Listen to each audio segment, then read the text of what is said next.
I was living in the factory for 3 years straight. That was my primary residence. I actually slept in a couch at one point in a tent on the roof. I just slept on the floor under my desk so during shift change, the entire team could see me. I mean, Tesla is really, I think at this point, probably the best at manufacturing in the auto industry, which I think what nobody was expecting. Probably in the history of the world. Probably. So I've got this like first principles algorithm that I find to be very helpful in the design and manufacturing of anything, and people here may find it helpful.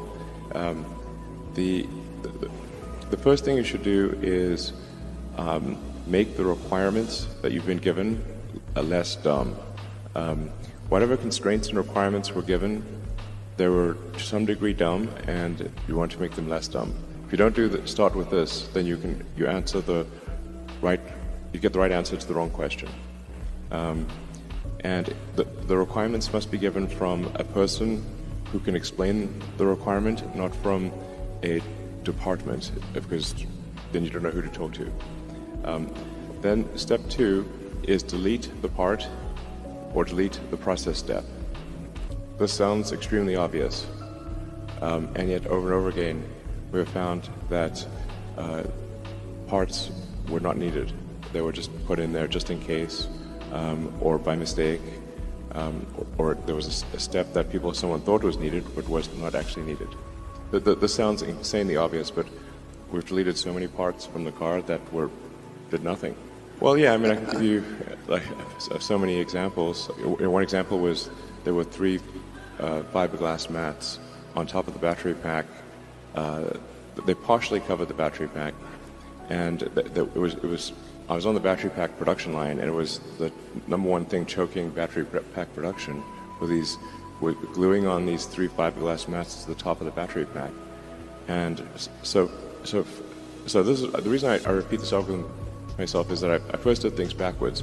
First, I try to automate it. Then I try to accelerate it, just have this go faster. Then I try to simplify it, and only then did I delete it. Because it turned out that the team at Tesla that does noise and vibration minimization, so making the car quiet, thought that the fiberglass mats were there because of the battery safety team for battery fire prevention. And then I asked the battery fire prevention team what were they needed for, and they said, oh, noise and vibration. And I'm like, okay. So then we had 2 cars drive, one with a microphone in each car, and you could not tell the difference. So we went to all that trouble for a part that should not exist. And then another example was there was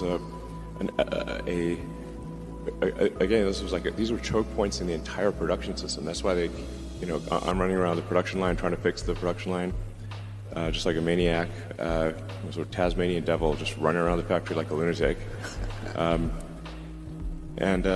Let's see, we had the body production line in Model 3 was at one point stuck because we had a laser welding cell to weld a small cross-car beam in the passenger footwell of the front seats. And I'm looking at this beam, and I'm like, what the heck does that do? Because the entire factory is stopped, trying to get this laser weld cell to work. And I'm like, I can't imagine what a useful thing it could do. And then the production team said, oh, that's for crash safety. So then I called the crash safety team and said, is this for crash safety? They said, oh no, that didn't do anything, we should delete it. It turned out to be totally useless. They forgot to tell the production team. Honestly, a bunch of these things just feel like you're living in a Dilbert cartoon.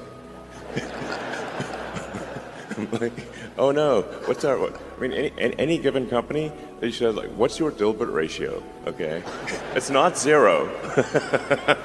So is this you, or is this your Dilbert quotient? Try to keep it low.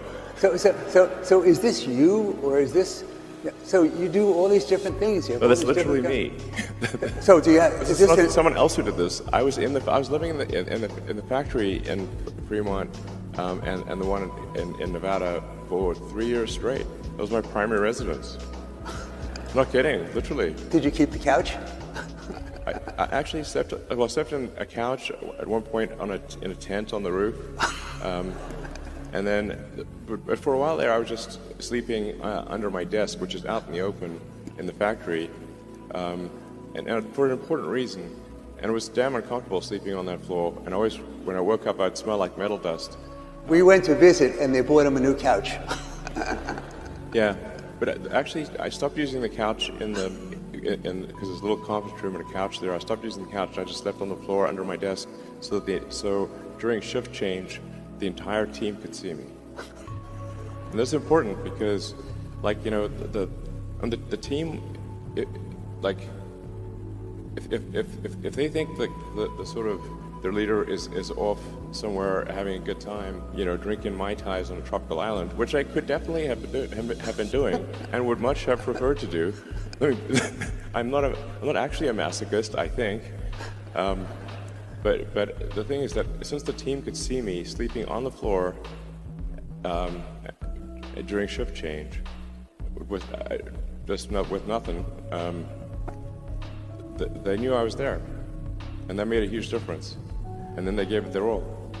So the focus is on always lowering cost and providing leadership.